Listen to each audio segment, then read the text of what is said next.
মৃদুল মা বাবার সাথে টেবিলে খেতে বসেছে। দাদির খাবার রুমে দিয়ে এসেছি, সে মৃদুলের সামনে খাবে না। আমারও তার সামনে যেতে ইচ্ছে করছে না।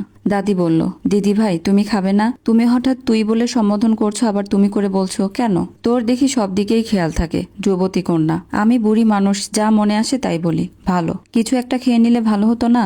বেশি সময় না খেয়ে থাকলে পিত্তি পড়বে। তুমি খাওয়া শেষ করো, আমার এখন খেতে ইচ্ছে করছে না, পরে খেয়ে নিব। আচ্ছা, যা ভালো মনে হয়। এখানে বসে থাকলে দাদি খাওয়ানোর জন্য পাগল করে দিবে। তার চেয়ে ছাদে বসে কিছু সময় কাটিয়ে এলে মন্দ হয় না। শ্বশুর আব্বু চলে গিয়েছে অনেকক্ষণ হলো। যাওয়ার আগে 500 টাকার 2টা নোট হাতে গুজে দিয়ে গেছেন। 2 দিন পর নিতে আসবে, সাবধানে থাকতে বলেছে।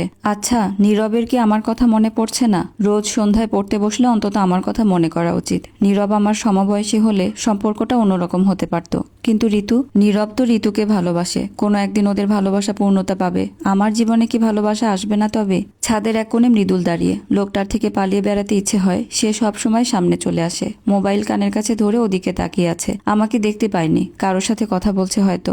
আর বলিস না, এখানে এসে দারুণ একটা মেয়ে পেয়েছি, হেব্বি দেখতে। তুই দেখলেও পাগল হয়ে যাবি। আরে না, মেয়েটা বিবাহিত। তবে আমার কোনো সমস্যা নেই, নিজের কাজ হলেই হলো। কি যে বলিস, রাজি হবে না কেন? পটাতে পারলে বিবাহিত মেয়েরাও খুব সহজে বিছানা পর্যন্ত চলে যায়। কিন্তু সবাইকে প্রেমের ফাঁদে ফেলানো সহজ নয়। বেশিরভাগ মেয়ে স্বামীর কাছে সৎ থাকতে চায়। জানি না রাজি হবে কিনা, তবে ওকে আমার চাই, একদিনের জন্য হলেও চাই। দেখি, চেষ্টা করতে থাকি। আমার এই ব্যাপারে যোগ্যতা কেমন তুই তো খুব ভালো করেই জানিস। যদিও এখনো ওর আশেপাশে ভিড়তে পারিনি। মৃদুলের এইসব কথায় গা গুলিয়ে উঠল। ওপাশ থেকে কি বলছে শুনতে পাইনি, তবে মৃদুলের উদ্দেশ্য স্পষ্ট। অভাগা যেদিকে যায় সাগর শুকিয়ে যায়। বইয়ের পাতায় পড়েছিলাম, আজ জীবনের সাথে মিলিয়ে নিচ্ছে। মৃদুল দেখতে পেলে সমস্যা হতে পারে, নানান প্রশ্ন করবে, মনে ভয় ঢুকবে। সবকিছু জেনে গেছি কিনা, এতে আমারও সমস্যা হতে পারে। উদ্দেশ্য হাসিলের জন্য জোর জবরদস্তি করলেও কে বা দেখতে আসবে? কি দরকার এসবের? এর থেকে আড়ালে ফিরে যাওয়াই ভালো। রুমে ফিরে গোসল সেরে নিলাম। শরীরের স্বস্তি প্রয়োজন। আয়নার সামনে দাঁড়িয়ে নিজেকে দেখছি। খুব বেশি কুৎসিত দেখতে নই। রূপ কি কখনো ভালোবাসা আনতে পারে?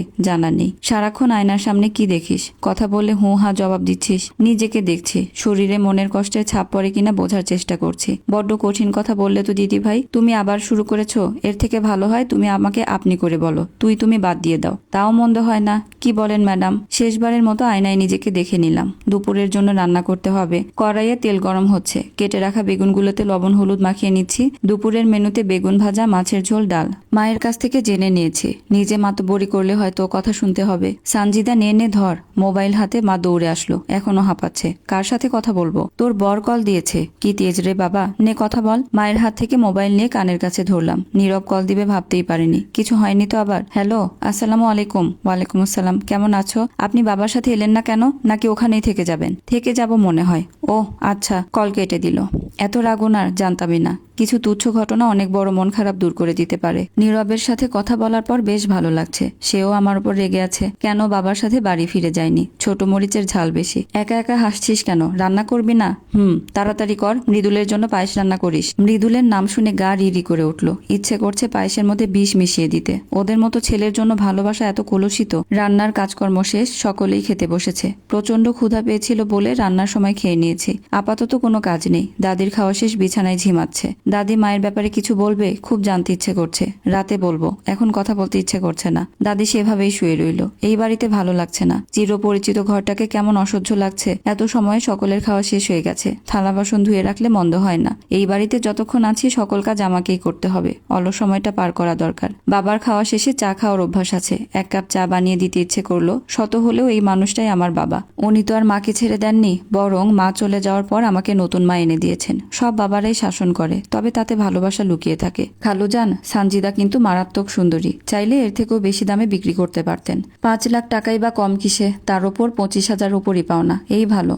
কম হলেও 1,10,000 টাকা পেতেন। শত হলেও নিজের ঔরসজাত মেয়ে। এত নিষ্ঠুরতা উচিত নয়। তুমি যেখানে বিক্রি করতে বলছো সেখানে কি হয় ভালোই বুঝতে পারছি। তাহলে এখানে বিয়ে দিয়ে কি লাভ হলো? ওরা সানজিদাকে নিয়ে কি করবে? ওনাদের বিনা পয়সার চাকর দরকার। শিক্ষিত হলে ছেলেদেরও পড়াতে পারবে, সেভাবে বিয়ে। টাকা না দিলে তো আর কেউ এত কম বয়সী ছেলের কাছে মেয়ে দিবে না। তাছাড়া ওভাবে বিক্রি করলে অনেক লস হতো। তুমি এসব হিসেব বুঝবে না। হবে হয়তো। খালাই সবটা বলল। হ্যাঁ বুঝতে পারছি, তোমার খালার জন্যই তো সব। ওদের সাথে কথা হয়েছে সানজিদাকে এই বাড়িতে আসতে দিবে না। কেন, এই বাড়িতে আসলে কি সমস্যা? সে সানজিদার মুখ দেখতে চায় না, অথচ এত বছরে আমাকে একটা ছেলের মুখও দেখাতে পারলো না। হাত কাঁপছে, কয়েক ফোঁটা চা পড়ে চামড়া পুড়ে গেছে। নিজের কানকে অবিশ্বাস করতে ইচ্ছে করছে। এইসব মিথ্যে হোক, আমি কোনো সত্যি জানতে চাই না। সব সত্যি জানতে নেই, অজানা থাকাই ভালো। যদিও কিছুটা আঁচ করতে পেরেছিলাম, তবুও কষ্ট হচ্ছে। চা দেওয়ার ইচ্ছে বহু আগেই শেষ হয়ে গেছে। বাবার প্রতি অবশিষ্ট সম্মানটুকু আজ শেষ হয়ে গেল। সারা বিকেল ছাদে বসেছিলাম। মৃদুল এসেছিল গল্প করতে, কত মিষ্টি মিষ্টি কথা বলল। মিষ্টির ছুরি একটা। সবার উদ্দেশ্য বোঝা হয়ে গেছে আমার। নিজেকে ভাগ্যের ওপর ছেড়ে দিলাম। কালকেই নীরবদের বাড়িতে ফিরে যাব। এখানে আর থাকতে চাই না। সকাল 9টা, পিচ ঢালা রাস্তায় গাড়ি ছুটে চলেছে। চারিদিকের পরিবেশ উপভোগ করছি। গাড়ির জানালা খোলা। ঘুম থেকে উঠে ফ্রেশ হয়ে সবেমাত্র চা বসিয়েছিলাম। শ্বশুর আব্বু গিয়ে হাজির। আমাকে বাড়ি ফিরিয়ে নিয়ে যেতে এসেছেন, অথচ উনি কাল সকালে 2 দিন থাকার জন্য বলে গিয়েছিলেন। হয়তো শাশুড়ি মায়ের কষ্ট হয়ে যাচ্ছে। রাতে দাদি মায়ের কাহিনী বললেন, খুবই করুণ। চলে গেছে তাতে করেই বেঁচে গেছে, না হলে আরো কষ্ট পেতে হতো। মা ছিলেন অসম্ভব রূপবতী। অনাথ আশ্রমে বড় হয়েছেন। ভাগ্যক্রমে দাদার সাথে দেখা হয়। প্রথম দেখায় উনি মাকে বাড়িতে নিয়ে আসেন। তখন মায়ের বয়স ছিল 15 বছর। বছর 2 দাদার বাড়িতে ছিল, তারপর বাবার সাথে বিয়ে হয়। বিয়ের পর মাকে নিয়ে বাবা শহরে চলে আসেন। গড়ে ওঠে টোনাটুনির সংসার। তবে সুখ বেশি দিন দীর্ঘস্থায়ী হয় না। বছর খানেকের মাথায় বাবা রেণু দেবীর সাথে সম্পর্কে জড়িয়ে পড়ে। যখন ওদের সম্পর্কের কথা জানাজানি হয়, তখন মা 3 মাসের অন্তঃসত্ত্বা। মানসিক অশান্তি, কষ্ট নিয়ে সময় পার করতে থাকেন। অবশেষে আমায় জন্ম দিতে গিয়ে পরপারে চলে গেলেন। বাবা নামক মানুষটার উপর প্রচন্ড ঘৃণা জমেছে। শ্বশুর বাড়ি আসতে আসতে দুপুর 1টা বেজে গেল। দুপুরে রান্না আয়োজন করার প্রয়োজন হয়নি। শাশুড়ি মা সবকিছু গুছিয়ে রেখেছেন। শরীরটা বড্ড ক্লান্ত লাগছে। বিছানায় শুয়ে আছি। নীরব এখন স্কুলে। ফিরতে ফিরতে সন্ধ্যা হয়ে যাবে। এই বাড়িতে আসার পর 7 দিন পার হয়ে গেছে। সময় কত দ্রুত চলে যায়। সারাদিন বাড়ির কাজ শেষ করে সন্ধ্যায় নীরবকে নিয়ে পড়তে বসি। বেশ ভালো সময় কাটছে। রোজকার মতো সন্ধ্যাবেলা নীরবকে নিয়ে পড়তে বসবো, কিন্তু সে স্কুল থেকে ফিরেই চাচির ঘরে গেছে। আসার নাম গন্ধ নেই। হয়তো ঋতুর সাথে গল্প করছে। ছেলেটা ঘরের কি বিশ্রী অবস্থা করে রেখেছে। নিজের ঘরটা পর্যন্ত গোছাতে পারে না। আবার বাবুর জিনিস কেউ হাত দিলে তাতেও তার বেজায় রাগ হয়। বিছানায় বালি কিচকিচ করছে। স্কুল ব্যাগেও বালি লেগে আছে। হয়তো মাঠের ওপর ফেলে রেখে ফুটবল খেলছিল। ব্যাগ খুলতেই চমকে গেলাম। এক গুচ্ছ গোলাপ ফুল, সাথে 2টা বেলি ফুলের মালা। ফুলগুলো বড্ড সুন্দর, কোমল পাপড়ি। কি করছেন? ফুলগুলো দেখছিলাম, খুব সুন্দর। ফুল পছন্দ? ফুল কেনা পছন্দ করে, তোমার ভালো লাগে না? লাগে। আসলে এগুলো ঋতুর জন্য এনেছিলাম, ওকে দিয়েই পড়তে আসছি। মাকে কিছু বলে দিও না যেন। আচ্ছা ঠিক আছে। আসসালামু আলাইকুম। এতক্ষণ আপনাদেরকে ফারহানা কবির মানালের লেখা প্রদীপের নিচে আমি গল্পের কিছু অংশ পড়ে শোনাচ্ছিলাম। এর পরবর্তী অংশ আপনাদের সাথে খুব শীঘ্রই শেয়ার করব। আল্লাহ হাফিজ।